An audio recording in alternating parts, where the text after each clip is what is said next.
이사야서는 이사야 선지자가 기록을 했습니다. 무려 66장이나 기록한 아주 분량이 많은 그러한 성경입니다. 주로 그 내용은 유다에 대한 말씀인데 또 아수르나 바벨론 등 이방 나라가 어떻게 하나님께 심판을 받을 것인지, 또 마지막 때에 어떤 일이 있을 것인지 아주 중요한 그런 문제, 나라가 일어나고 또 망하는 그런 문제를 많이 다루고 있다, 이렇게 말씀하고 있습니다.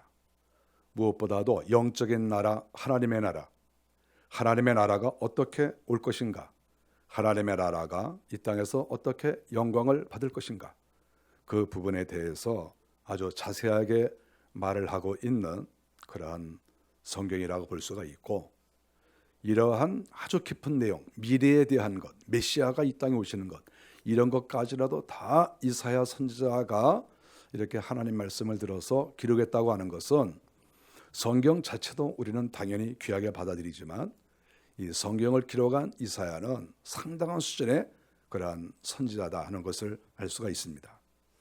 하나님께서는 아무에게나 하늘나라의 비밀을 맡기지 않습니다. 비밀을 맡을 만한 자에게 비밀을 맡으시는 것 아니겠습니까? 그래서 이사야는 그 엄청난 인류 전체에 대한, 그리고 하나님 나라에 대한 그러한 비밀을 한 몸에 다 받을 수가 있었고, 또 그것을 성경으로 기록할 수가 있었다 하는 것입니다. 그래서 우리는 이사야 선지자가 하신 그 말씀, 당연히 성경 말씀이지만, 그러나 또 이사야 한 사람을 봐도 귀하기 때문에 그가 기록한 말씀에 대해서 관심 있게 보는 것이 아주 중요하다고 생각합니다. 오늘 본문에 대한 이 말씀 16절부터 19절까지는 구속받은 사람들이 과거에 이런 일이 있었는데 우리가 옛날에 이렇게 살았다, 이렇게 말하는 과거를 회상하는 말이에요. 그러니까 오늘 본문의 이야기는 이미 이루어진 일로서 생각하고, 물론 앞으로 당하진 않았어요. 당하진 않았지만 앞으로 이런 일이 있을 것이다, 이렇게 미리 예측하고 한 말이죠. 앞으로 이런 일이 있을 것이다. 특별히 앞으로 유다인들은, 하나님의 사람들은 이런 말을 할 것이다, 이렇게 앞으로 어떤 사람이 무슨 말을 하고, 앞으로 어떤 사람이 어떤 환경에 빠지고, 앞으로 어떤 사람들이 어떤 일이 일어날 것인가, 그것을 미리 알고 여기에 기록을 한 것이죠. 그러니까 예언적 성격이 있는 이런 말씀이라고 볼 수가 있습니다. 결국 여기에서 나오는 말씀은 이 세상 마지막 때에, 어느 시대나 마지막이 있지만 또 이 세상 마지막 때에 하나님께서 구원받을 사람이 있고, 그 구원받을 사람은 분명히 하나님 나라 성에 들어갈 것이다. 그들이 이 땅에서 여러 가지 시련과 어려움이 있어도 그거 다 이기고 구원의 노래, 하나님께서 우리를 건져주셨다, 이 부분에 대해서 감격하는 그런 노래를 부를 것이다. 그런 이야기를 여기에서 하고 있다고 하는 것입니다. 사실 우리가 이 성경을 보면 하나님 나라에 들어갈 자는 아무나 들어가는 게 아니죠. 26장 서두에 보면 구원의 성에 들어갈 자는 신을 지키는 의로운 나라, 2절, 심지가 견고한 자, 하나님을 믿는데 그 마음이 흔들리지 않는 사람을 가리킵니다. 심지가 견고한 자, 빈궁한 자와 곤핍한 자, 영적으로 그러한 사람들이죠. 6절, 의인, 7절. 그래서 늘 하나님을 사모하고 하나님 말씀대로 살려고 애를 쓰는 이러한 사람들, 이런 사람들이 결국은 구원의 성에 들어갈 것이고 하나님께서 예정하신 그 땅에 발을 디딜 것이다, 이렇게 말씀을 하고 있습니다. 우리가 이런 것을 보면서 하나님의 나라는 아무나 들어가는 것이 아니고, 하나님의 나라는 역시 시련과 고통과 어려움을 다 이기고 승리한 자만이 들어가는 것이다 하는 것을 이사야 선지자를 통해서 알 수가 있습니다. 오늘 우리가 본문을 보겠습니다. 16절에 보니까 16절에 백성이 환난 중에 주를 앙모하였다, 이렇게 말씀을 하고 있습니다. 여호와여, 그들이 환난 중에 주를 앙모하였으며 환난 중에 주를 앙모하였다. 사람이 환난을 당하는 것은 굉장히 힘들고 어려운 일입니다. 환난을 당한다. 나라가 환난을 당할 수 있고, 또 몸이 아파서 환난을 당할 수 있고, 경제적인 문제 때문에 환난을 당할 수 있고, 인간관계가 잘 원활하지 않아서 환난을 당할 수 있어요. 우리 사람이 환난을 당하는데, 미래의 유다 백성들이 이 환난을 당할 때 어떻게 하느냐? 그때 그들이 하나님께 기도한다. 즉 주를 앙모하였다. 이렇게 이사야가 말씀을 했습니다. 사람이 힘들고 어려울 때 좌절할 수 있어요. 힘들고 어려우면 골방에 들어가서 이불을 뒤집어 쓰고 눈물을 흘리면서 그렇게 또 지내는 사람도 있어요. 우리는 그 사람이 환난을 당할 때 어떻게 처신을 하는가, 그것을 보면 그 사람의 어떤 성격이나 그 사람의 믿음을 알 수가 있어요. 이렇게 좀 마음이 괴롭고 이렇게 좀 어려울 때 어떤 사람은 이렇게 자꾸 이렇게 밖으로 나가서 자연 환경을 보는 사람들이 있어요. 물론 그거 좋은 치유 방법이에요. 밖에 나가서 이렇게 자연을 보거나 친구를 만나면 아무래도 마음이 조금 좋아질 수 있어요. 그러나 그것은 근본적 치유가 되지 못합니다. 어떤 사람은 골방에 앉아있는 사람이 있는데 그것은 그 환난과 어려움을 더 악화시키는 길이에요. 전혀 그것은 자기의 환난을 이길 수 있는 그러한 길이 아니에요. 이사야 선지자가 가르쳐준 것이 뭡니까? 환난을 당할 때 장차 남유다 백성들이 어떻게 했느냐? 그들이 환난 중에 주를 앙모하였다. 이렇게 말씀합니다. 이것이 하나님의 사람들이 환난을 당했을 때의 대처 방법이라는 거예요. 여기서 주를 앙모하였다 하는 이 말은 정확한 의미는 제가 박우선 박사님의 주석을 보니까 당신님을 방문하였습니다. 이렇게 기록을 해놨어요. 주를 앙모하였다 하는 이 말은 내가 주님을 방문했습니다. 내가 주님께 찾아갔습니다. 내가 주님의 방문에 문을 두드리고 또 주님께서 문을 열어주시면 내가 주님께 찾아갔습니다. 이것이 주를 앙모하였다고 하는 그러한 우리식 표현이라고 하는 거예요. 삶의 표현. 내가 주님을 방문했습니다. 힘들고 어려울 때, 환난을 당할 때 우리가 이 문제를 어떻게 통과하고 어떻게 이겨나가느냐, 그것은 바로 주님을 방문하는 일입니다. 찾아가는 거죠. 주님의 방문을 두드리면서 주님, 제가 힘들어요. 주님, 제가 자꾸 눈물이 나네요. 주님, 제가 이 문제를 어떻게 해결해야 될지 알 수가 없어요. 주님, 제가 아무리 생각해봐도 내 장래가 참 어두워요. 주님, 어떻게 했으면 좋겠어요. 그리고 주님을 방문하는 것, 이것이 이사야가 말한 남쪽 유다 백성들이 환난을 이겨내는 그러한 말이다. 이렇게 여기에 말씀을 하고 있습니다. 우리 성도들이 이 땅에서 살아갈 때 아무리 하나님을 잘 믿어도 환난을 당할 수 있어요. 그 이유가 뭐냐 하면, 만일에 예를 들어서 하나님께서 어떤 나라를 징계하신다 하면 그 나라에 살고 있는 성도들도 똑같이 징계를 당해요. 만일에 하나님께서 징계를 내리셔서 전쟁이 일어났다 그러면 그 나라에 살고 있는 성도들도 전쟁 속에 휘말리고 전쟁에서 어려움을 겪을 수 있어요. 그 나라 백성이니까.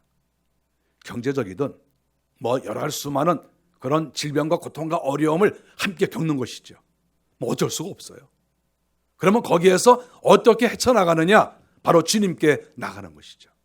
주님을 앙모하는 것이죠. 단순하게 기도한다 이런 의미보다는 찾아가는 거예요. 찾아가. 주님의 방문을 두드리는 거예요. 그리고 주님께, 주님, 제가 이렇게 어려움을 겪습니다. 주님, 저에게 도움을 주십시오. 이렇게 말하는 것이 진정한 성도들의 모습이다. 이렇게 말할 수 있습니다. 17절에 보니까 이스라엘 백성들이 어떤 형편에 처해 있는가 아주 자세하게 기록을 해놨습니다. 여호와여, 잉태한 여인이 산기가 임박하여 산고를 겪으며 부러진 같이 우리가 주 앞에서 그와 같으니이다. 아기를 낳는 여인이 아기를 낳기 전에 그 배가 아파서 아주 부르짖는 것처럼 지금 그러한 마음으로 하나님께 부르짖는다는 거예요. 세상에 이것처럼 더 부르짖는 강도가 강한 그러한 부르짖음이 있습니까? 물론 배가 고파도 부르짖을 수 있고 또 내가 몸이 아파도 부르짖을 수 있어요. 그러나 여기서 성경이 가르쳐주는 것은 아기를 낳으려고 하는 여인네의 그 신음소리, 그 고통의 소리가 가장 강하다고 하는 것을 여기에서 말씀을 하고 있는 거예요. 그것처럼 이스라엘 백성들이 부르짖는다는 거예요. 그런데 문제는 그러한 어려움이 없는데도 그렇게 부르짖는 게 아니라는 거예요. 그 아래 보니까 우리가 잉태하고 산고를 당하였을지라도 바람을 낳은 것 같아서 하는 이 말씀을 보면 이스라엘 백성들의 현재 상태가 아기를 낳는 듯한 고통을 당하고 있다는 거예요. 아기를 낳는 듯한 고통. 지금 17절과 18절은 그걸 말씀하고 있는 거예요. 얼마나 고통스러우면 이렇게 표현을 했겠습니까? 아기를 낳으면서 울부짖으면서 괴로워하면서 별의별 생각을 다 하는 거죠. 어떤 사람은 내가 차라리 죽었으면 좋겠다 이렇게 생각하는 사람도 있다는 거예요.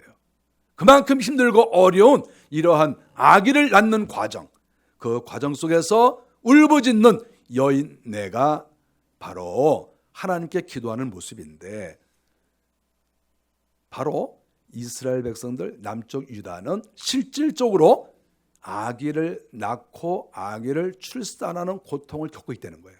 실질적으로. 내가 즐거운데 내가 흉내내서 이렇게 기도하는 게 아니죠. 내가 별일이 없는데 내가 평안하게 살고 있는데 내가 하나님께 진실로 기도해야지, 그래서 산고를 겪는 것처럼 내가 가장을 해가지고 내가 흉내를 내서 그렇게 기도한다는 게 아니에요. 지금 이게 실질적으로 남쪽 유다 백성들이 아기를 낳는, 그리고 아기를 출산하는 고통을 겪고 있는 거예요. 지금 현재 그런 고통을 겪고 있는데 거기에서 자연 발생적으로 그렇게 기도가 나오는 거예요. 우리가 사람이 자기 형편에 따라서 기도하는 게 정상이에요. 내가 만일에 고통과 어려움을 당하면 그 고통을 당하는 것만큼 하나님께 간구하는 게 당연한 것이죠.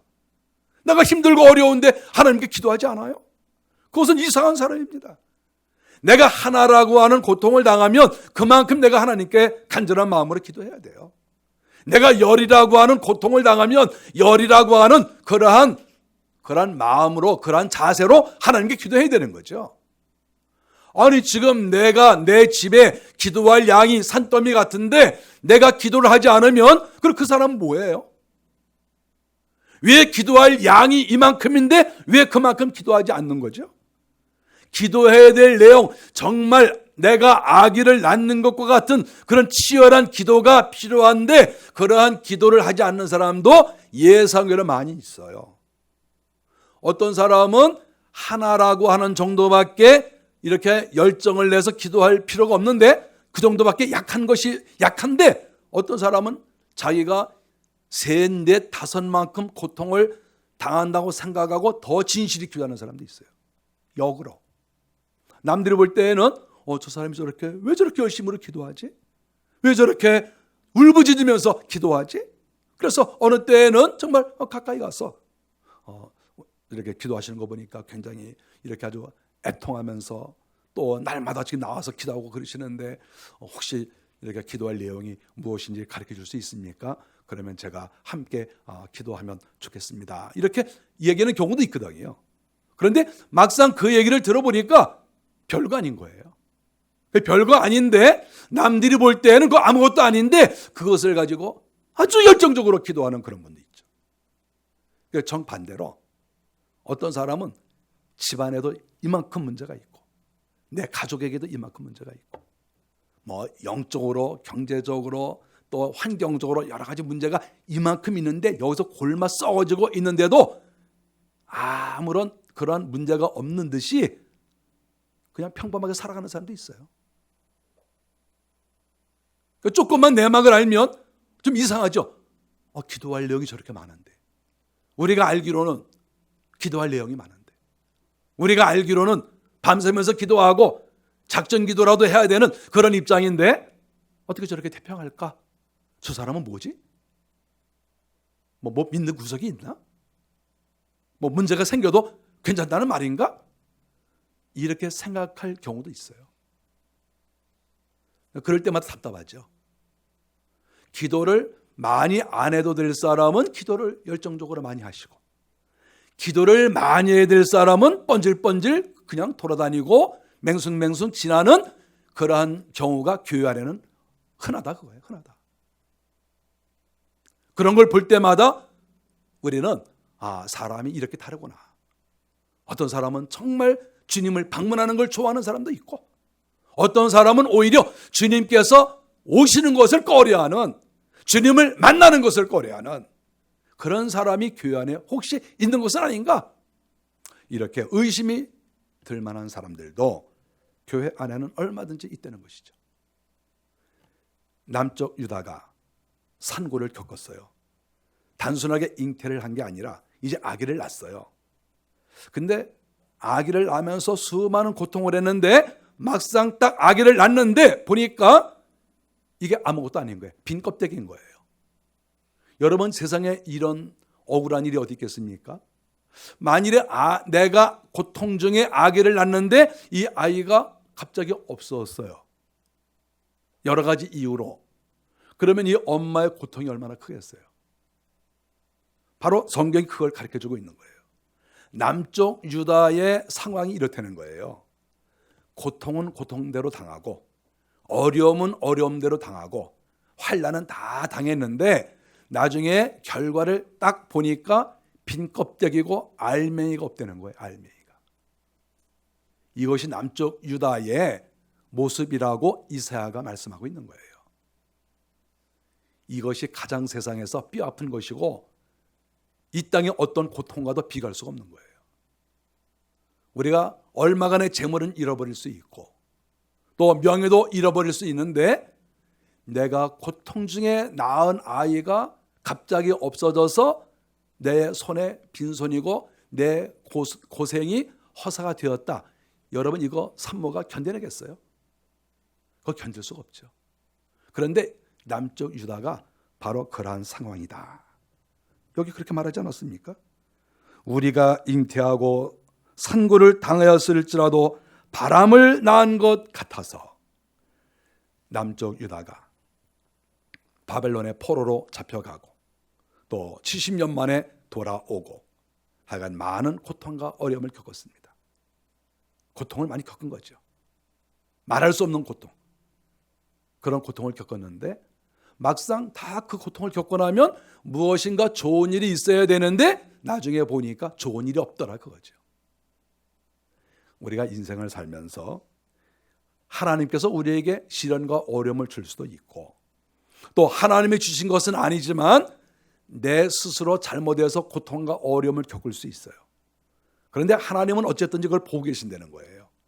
보고 계시는데 우리가 하나님 편에 서서 말씀대로 살려고 하고 하나님의 손길을 기다리고 이렇게 살면 언젠가 내 손에 쥐는 것은 있어요. 열매가 있다는 말이죠. 그런데 끝까지 하나님께 맡기지 않고 끝까지 내 생각대로 살잖아요. 그러면 10년, 20년, 30년이 지나가도 나중에 당신 손에 있는 건 내려보세요. 그러면 내놓을 게 없어요. 여러분, 이거 명심해야 돼요. 우리가 고생했다고 그게 다가 아니에요. 우리가 사람들 앞에서 또 가족들 앞에서 내가 이 가족을 위해서 고생했다, 내가 어려움을 겪었다, 내가 주의 나라를 위해서 일했어, 우리가 이런 말 할 수 있어요. 물질적으로 또 영적으로 또 스트레스도 받기도 하고 수많은 일이 있을 수 있어요. 고생한 게 중요한 게 아니에요. 고생한 게 중요한 게 아니라 그 고생의 끝이 무엇이냐가 중요하잖아요. 도대체 왜 고생을 했느냐? 도대체 고생의 끝이 뭔데? 내가 무엇 때문에 고생을 했는데 그 고생을 할 때 주님이 과연 함께 하셨느냐? 네 고생이 정말 순수하게 믿음 안에서 이루어진 것이냐? 그 고생이 정말 하나님이 기뻐하시는 거야? 너 환난 당했는데 그거 주님이 그렇게 환난 당하라고 그랬어? 너 주님한테 그거 신고했어? 주님이 너 환난 당할 때 도와주셨어? 우리가 이것을 냉정하게 주님 앞에 서봐야 되는 거예요. 그랬을 때 오늘 남유다 백성들은 결국 그들이 입으로 고백하는 게 내가 이렇게 아기를 낳는 것처럼 수많은 고통을 당했는데 나중에 보니까 내 손에 아기가 없다. 결국 내 손에 아무것도 들려진 게 없다. 이렇게 지금 고백을 하는 어리석은 일이 생겨난 거예요. 우리가 하나님을 믿는 사람들이 이 말씀을 잘 봐야 됩니다. 이 말씀을 하나하나 살펴보면서 내가 고생했다고 자랑하지 말고, 어려움이 있다고 자랑하지 말고, 내가 왜 고통을 당했는데, 고통당했을 때 과연 주님이 알고 계시는가? 네가 만일에 그 고난과 어려움을 겪으면 내가 상급을 주겠다고 주께서 말씀하셨는가? 이것을 냉정하게 생각해야 됩니다.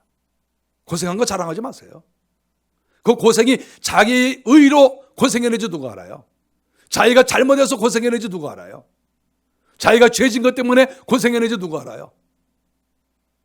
뭐 고생했다고 다 하나님께서 알아주시고 고생했다고 다 주님이 그거 인정해 주시는 줄 압니까? 그런 게 어디 있어요? 지금 이스라엘 백성들이 내 손에 아무것도 없이 바람을 낳은 것 같다.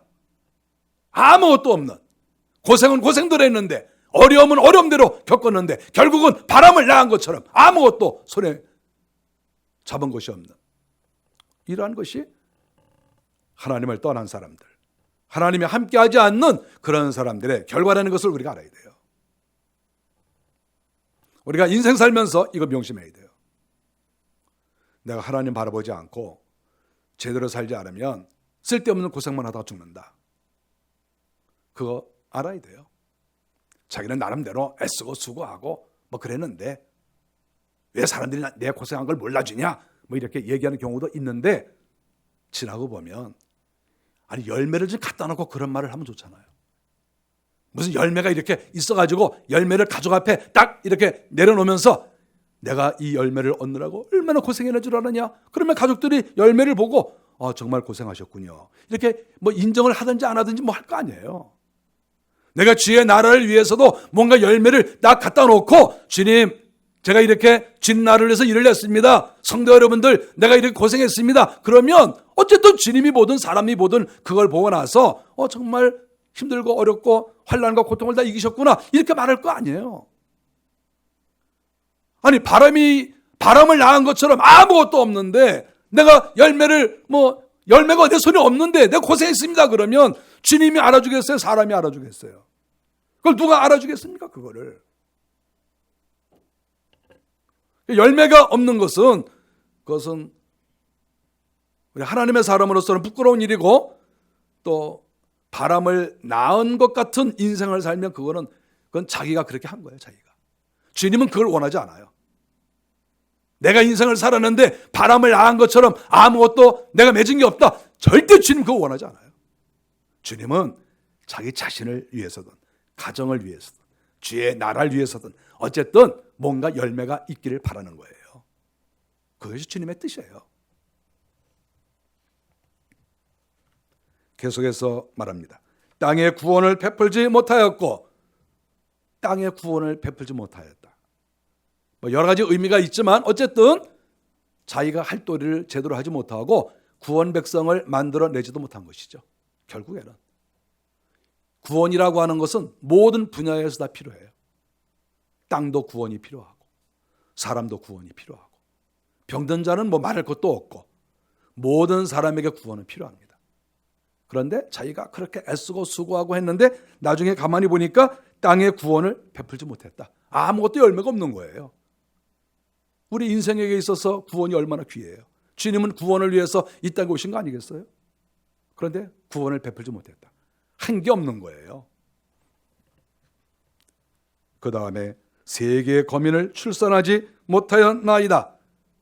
이 본문은 여러 가지 뜻들이 많이 있고 많은 분들이 해석을 달리합니다. 이게 무슨 뜻인가?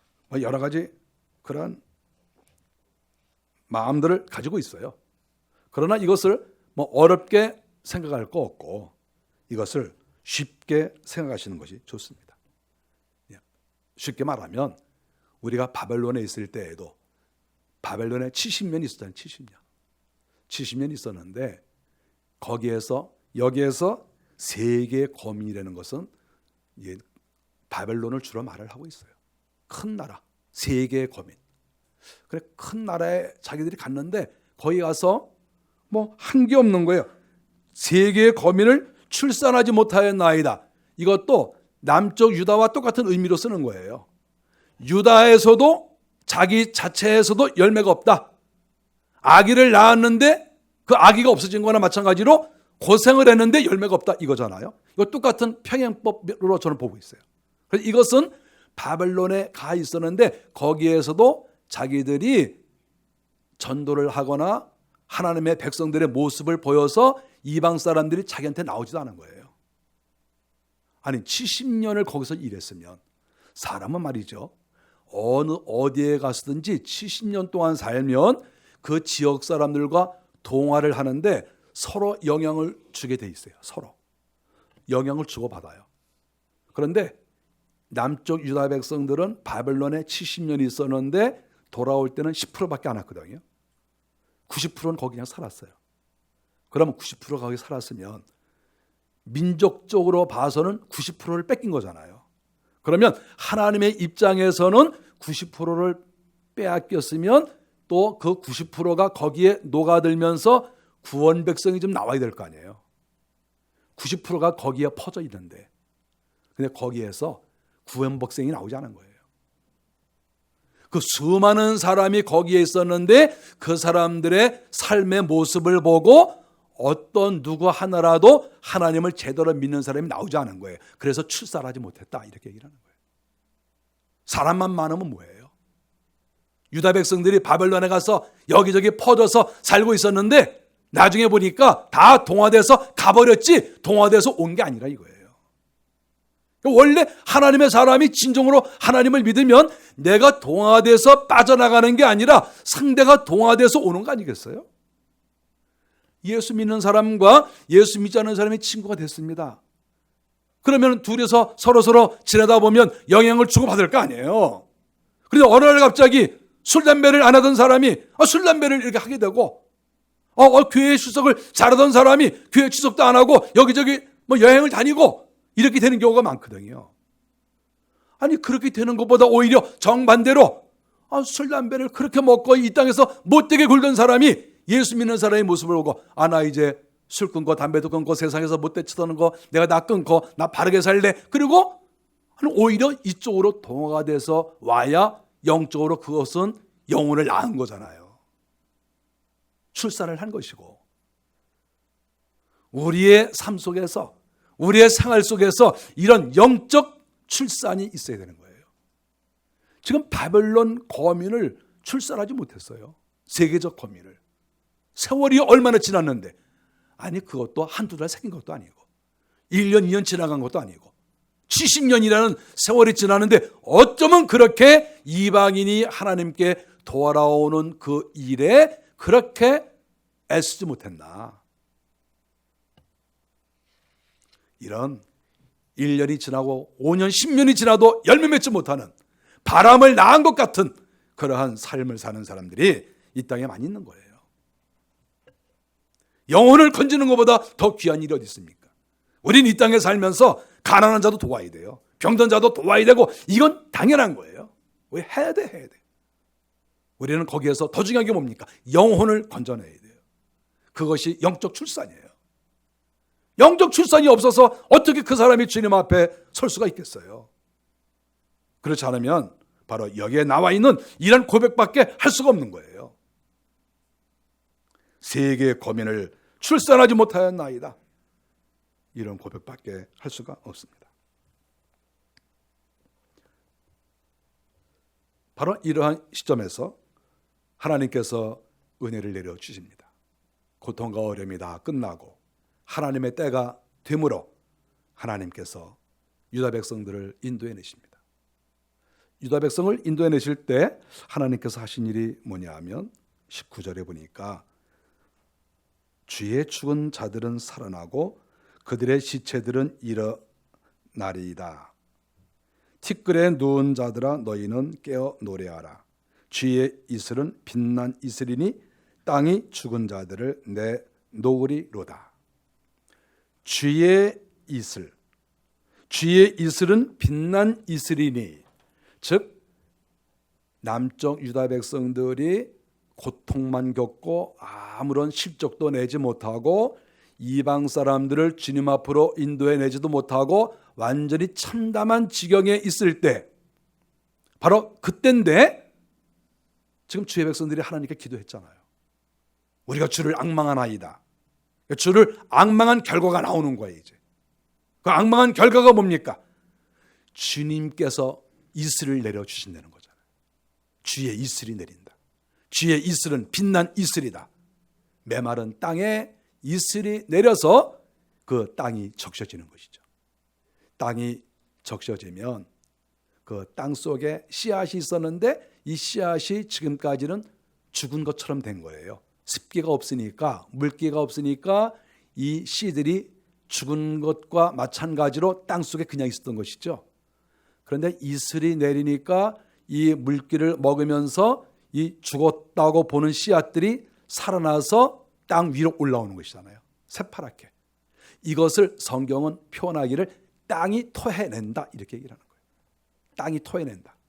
지금까지 사망이었었는데, 지금까지 사망이 붙잡고 있었는데, 지금까지 고통이 붙잡고 있었고, 지금까지 패망이 붙잡고 있었고, 지금까지 어둠이 붙잡고 있었고, 지금까지 마귀가 붙잡고 있었는데, 주의 백성들이 하나님께 간구하니까, 주님을 앙망하니까 주님을 방문해서 주님 저를 도와주십시오. 저를 살려주십시오. 이렇게 기도했더니 주님께서 이슬을 뿌려주시고, 주님 자체가 이슬이에요. 이슬이 뭡니까? 물 아닙니까? 물. 이 주의 이슬은 곧 생명의 물 아니겠어요? 주님께서 생수를 뿌려주시는 거예요. 생수를 뿌려주시니까 초목이 살아나고 죽은 땅에서 씨앗이 살아나고, 이것은 또 자연현상이고 영적으로 실질적으로 주의 백성들이 환난과 어려움에서 벗어나고 영적으로 죽은 자들이 다시 소생해서 하나님을 바라보는 이러한 일이 일어난다. 앞으로 이런 일이 일어날 것이다. 이렇게 이사야 선지자가 말씀을 하고 있습니다. 하나님께서 살려주시면 그들의 시체들은 일어나고 티끌에 누운 자들아 너희는 깨어 노래하라. 지금까지 죽어있던 자들인데 그들이 입을 열어서 하나님을 노래하고 찬양하게 된다고 하는 것을 가르쳐주고 있어요. 주님께 노래하라. 내가 죽었다가 살아났는데 그거 노래 못하겠어요. 노래가 저절로 나오죠. 탄성이 나오는 것이죠. 감격의 노래죠. 하나님, 제가 죽은 줄 알았더니 오늘날 하나님이 저를 살려주셨습니다. 내가 망한 줄 알았더니 하나님께서 저를 살리셨습니다. 누가 가르쳐주지 않아도 스스로 시를 붙이고 곡을 만들어서 하나님께 노래를 하는 것이죠. 하나님의 능력과 권세를 체험하며 하나님이 살리시는 것을 경험하면 이러한 노래가 내 속에서 다 흘러나오게 되어 있다. 그것을 이사야 선지자가 말씀을 하고 있습니다. 우리는 어느 시대나 어느 환경에서든지 하나님을 만날 수 있어요. 어느 환경이든지 또 누구든지. 누가 하나님을 만납니까? 주를 앙모하는 자. 주를 앙모하는 자. 주를 앙모하는 자가 뭡니까? 주님께 방문하는 사람. 주님께 찾아가는 사람. 제가 왔습니다. 상처받은 제가 왔습니다. 고통당하는 제가 왔습니다. 실수한 제가 왔습니다. 망쳐버린 제가 왔습니다. 여러 문제를 안고 있는 제가 주님께 왔습니다. 주님 저를 불쌍히 여겨주십시오. 이렇게 기도하면 틀림없이 살아계신 주님께서 그에게 위로의 은혜를 주시고 이슬을 내려주셔서 죽어가는 것이 살아나는 그런 은혜가 있는 것을 분명히 믿습니다. 주님이 그렇게 하셨습니다. 지금도 주님이 그렇게 하세요. 그런 경험을 한 사람이 너무나 많습니다. 추수감사주일을 맞이해서 우리 모두가 영적으로 또 모든 면에서 많은 열매를 거두어서 하나님께 올려드리는 우리가 되시기를 바랍니다. 기도하겠습니다.